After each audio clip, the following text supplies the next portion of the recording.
to the republic for which it stands, one nation under God, indivisible, with liberty and justice for all. And Bob Keyser, do you have a thought for the day?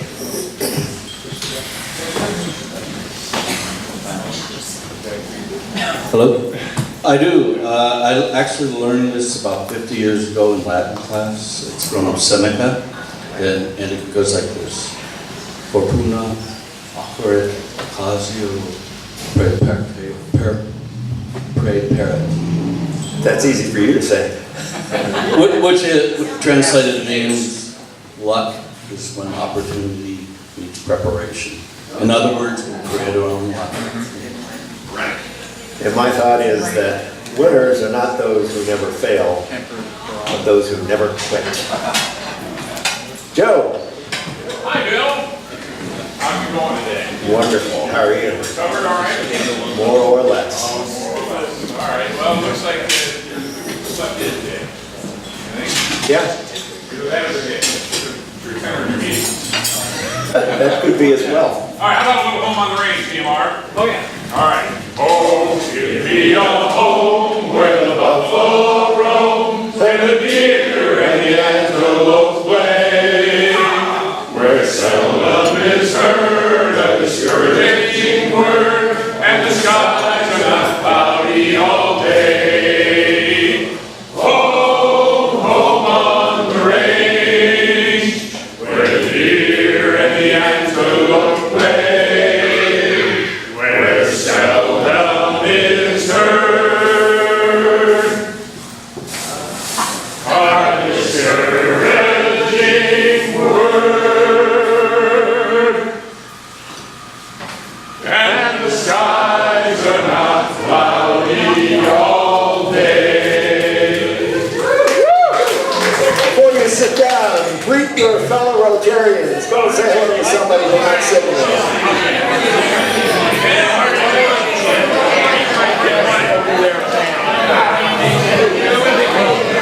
This is my number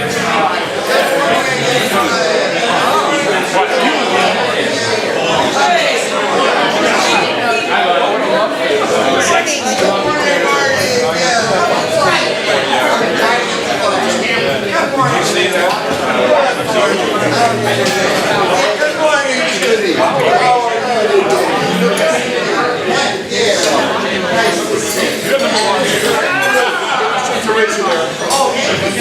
You may be seated. Michael, do we have any visiting Rotarians? No visiting Rotarians today, but I'm sure we do have some guests. Who would like to introduce their guests? Get your hands up. Jim Brown. I would like to introduce Gary Chris, my longtime old friend. Hi, everybody. So, this is a special day for me. It's my birthday. I'll be 66 on the 6th. So it's a very special day. When Jim invited me to breakfast, I thought, wow, you know, I think I was here 20 years ago when the club was just started with Bruce Giezza with Willow Creek, and we were building the Sebastopol Teen Center back then. So if any of you remember 20 years ago, the anniversary of that is coming up on November 17th, which is the Friday before Thanksgiving. And we're going to dig down in the cornerstone and open up the time capsule. Wow. So I don't know if any of you were there, but there's all kinds of stuff in that time capsule. When I was pouring that concrete back in to cover up the hole, people didn't know what to bring. There was $10 bills, $20 bills, money going in there, so we'll see what we find. But so it's going to be a day of stories. We're going to tell stories from 20 years ago and talk about, well, where are we all going to be in 20 years? You know, so what else is going to do? So my birthday, the Teen Center, and anybody has any ideas, come and see me at. All right. It's going to be a fundraiser for the community center to build another one. President Bill, pleased to introduce a visiting Rotarian from the Ronan Park and Toddy Club, our Assistant District Governor, Mike Castro. Good morning, Mike. Thank you for coming. You ought to give him the mic. Say a few words. Mike. A few words. Well done.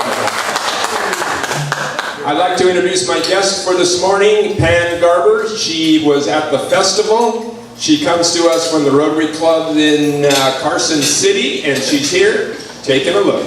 Good morning, and thanks for your hospitality.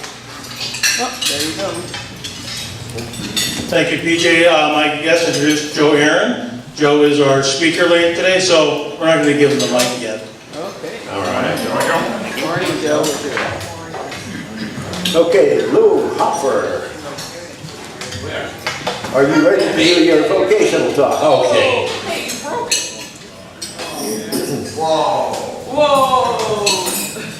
I know this is dangerous giving Lou the mic this early, but you know. Well, the electrical tape is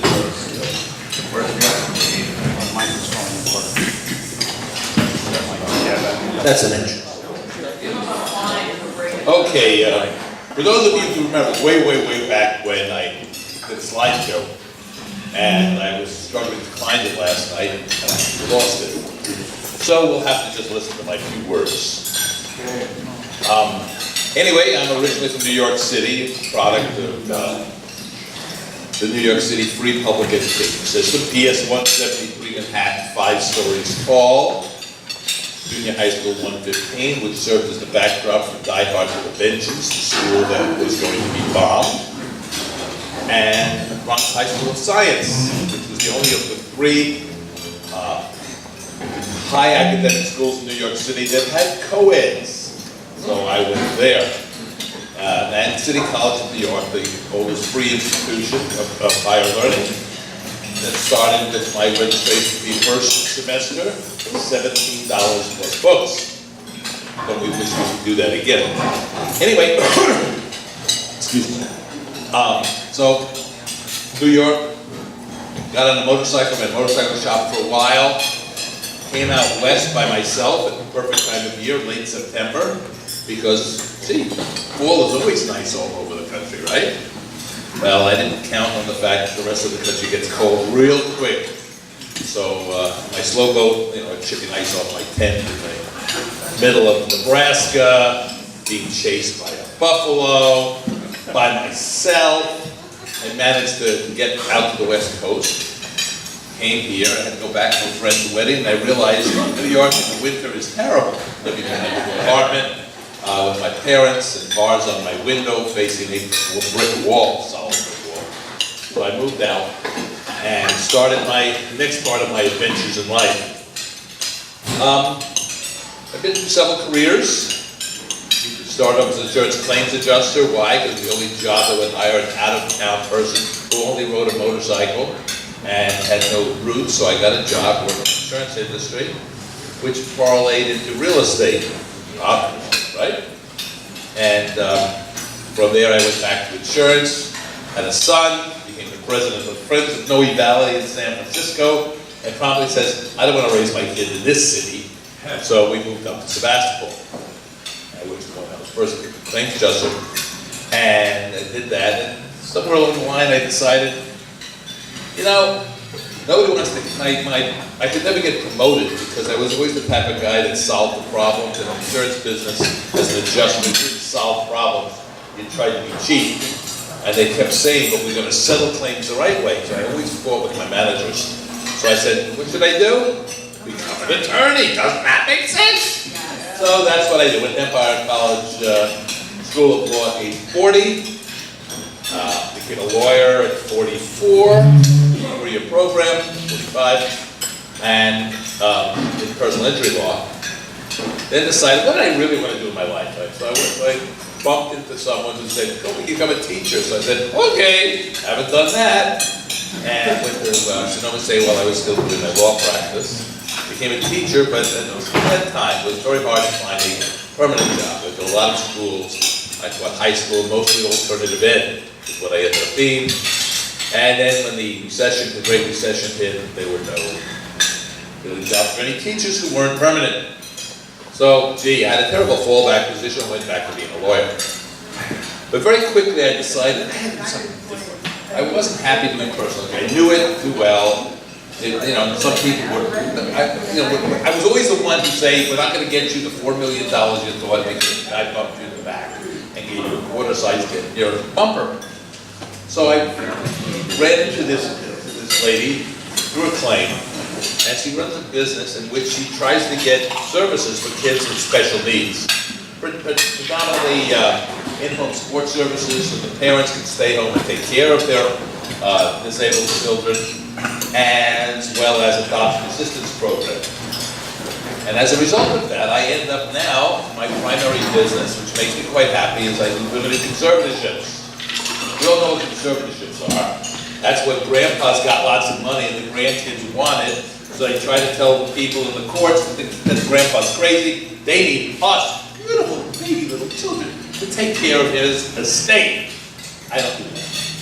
My conservatorship is special in California. Limited conservatorships come from the Land and Petra Short Act, which set up regional centers. If anybody's getting familiar with people who have developmental disabilities, the regional centers are the quasi-governmental bodies that are set up that provide services, or a clearinghouse. And what I do is, when the kids turn 18, the parents can't be parents anymore. The day after they're 18, if there's a medical decision, the hospitals, if they want to, can ignore the parents. Now, your developmentally disabled young adult now may not be able to make a medical decision, but neither can you. We're lucky in Sonoma County for quiet areas that usually the parents can prevail, but it's an effort. The best way is to have a limited conservatorship, which gives basically up to 7 special powers over these young people, because you're taking away their civil rights. It has to go through a court hearing. It follows the same process as Saudi old grandpa with the money, but you're only talking about the person. These people have no money. The kids themselves have no money. The parents have no money, the kids don't. So they qualify for a fee waiver usually, and it's a fairly simple process. The court determines who should be the conservator for them, and how much control should that person have. And making sure that the conservatee, if they're less capable, it's a very simple process. If they're more capable, you don't get all the rights necessarily. But the important was, of course, a medical, confidential record, educational opportunities, whether or not they can marry, whether they can contract, social and sexual contact, which can be hard for young girls, we could take advantage of, and could never sue an attack, because they could never explain that they didn't give consent. You take that right away from them. They don't have right to that. The parents, I had one couple, one young woman who is getting married, and to another developmentally disabled adult, but together the two of them equal one, and then they get a happy household. So you don't have to take everything. And that's what I do, and I do it on a low-cost basis.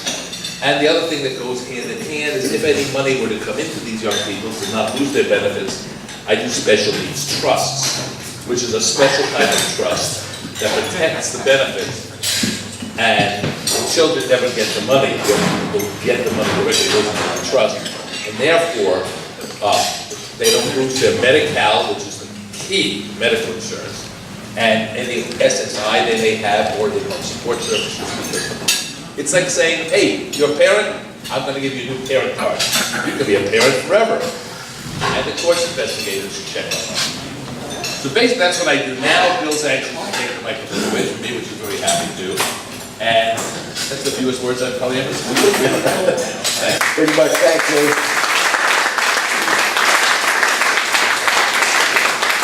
Thank you to today's greeters, Darlene and Nikki.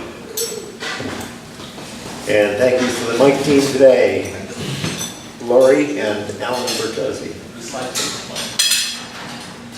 Bill's Beelside Week.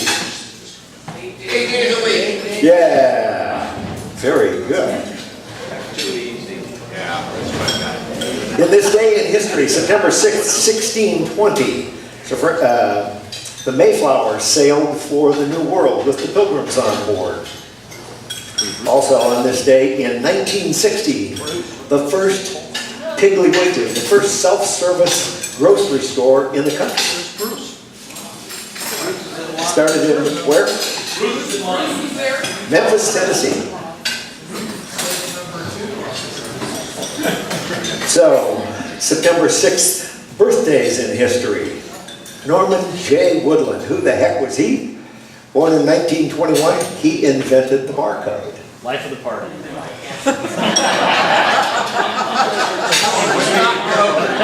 Also born in 1947, Miss Jane Curtin. Here she is. What did you say? Yeah. Never mind. Boy, there was a story about that. Jane was in some situation with a bunch of kids, and some young person came up to her and said, "Ee, you ignorant slug," which was probably a good thing. So, Rotarian birthdays. No Rotarians having birthdays this week, but Linda Brugge is having a birthday. September 11th, and Mary Ann next week. So, Lou, what do you have? He has a wonderful wife. Hold the mic for him. Okay, the mic. Thank you, Dan already said I have a wonderful wife. We're going to delay our thing for a week. We're going down to Monterey. I've been trying to go whale watching. Yes. And the whales are running like crazy. If you were thinking of doing a weekend, Swimming, Louie. check it out. I find it, the other day they had 29 humpbacks and 4 blue whales. Wow. On the site. Blue whales. Blue whales. That's what we do. The biggest animals on the face of the earth. And they run. We have no anniversaries this week, of either Rotarian anniversaries of joining or marriage anniversaries. We're going to talk about Cajun, but since our fearless leader is not here, he's going to be here next week. He had to go to a deposition in Berkeley, so we're going to put that off, and we're going to talk about Cajun while Matt is here. I think that's appropriate. So, Happy Bucks. Does anybody have any Happy Bucks? Yes. I have some very happy bucks. I am now completely retired. And I have some additional happy bucks for the Rotary Foundation. My company asked me what they could give me, and I said a generous donation to the Rotary Foundation, and that's exactly what they did. So I want to give this to them. Thank you very much.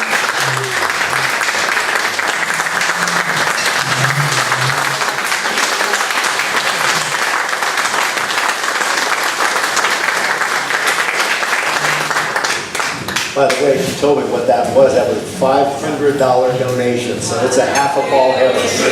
Yeah, very good. Thank you. Any other Happy Bucks? Sure. Terry. It's real easy. I got the tenant out of my brother's house in Santa Maria, so that was a big day on Saturday.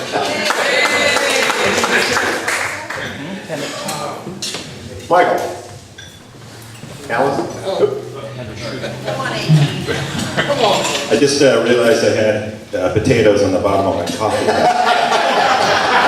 Was that a Happy Buck announcement? We can't find him, he already got fined. He found him. Well, the celebration is next week. I just want to thank everyone who came out and worked on the Cajun Festival. We proved one more time we know how to throw a party. It was a great party, so thanks everyone.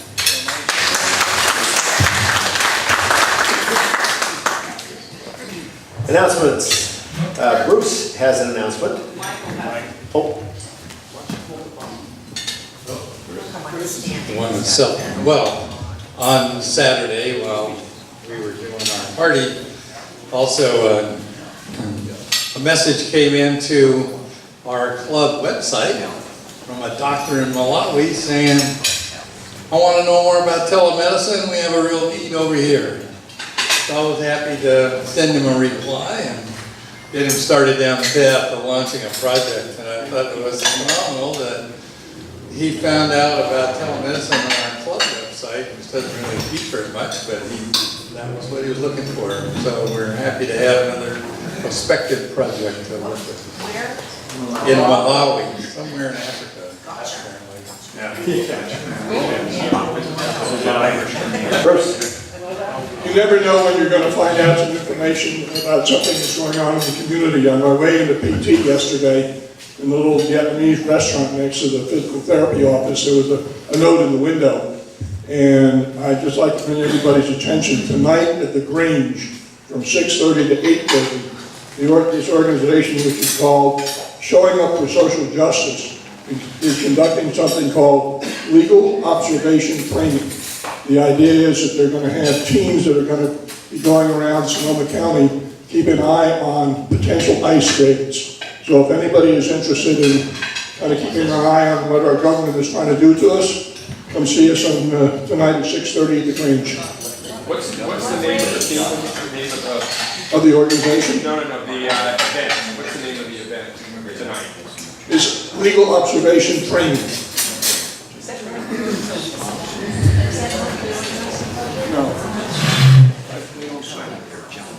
Okay, also, coming up this Saturday at the Laguna Environmental Center, there's going to be a work project. I sent out an email to everybody. I was contacted by Ellen Harrington of the Noon Club, and they helped kind of organize this last year.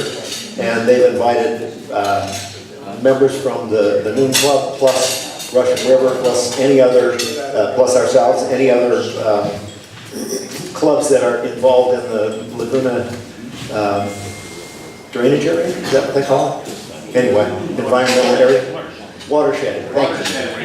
Yeah. So they have a variety of different projects. They're going to be building a thing for the kids. They're going to be doing some, I think it's a stump jump. I'm not sure exactly what that is, some kind of a thing that goes to their playground, I guess. They're going to be doing some weeding and cleanup. Most of the tools are going to be supplied by them. Anyway, take a look at the two attachments. One kind of explains everything and has a schedule, and the other is a sign-up sheet.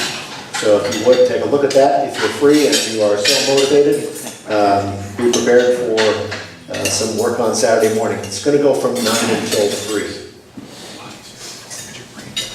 Other announcements. Okay. Our program this morning is Joe Aaron, and Terry, I believe you're going to do the introduction for us. Thank you, sir.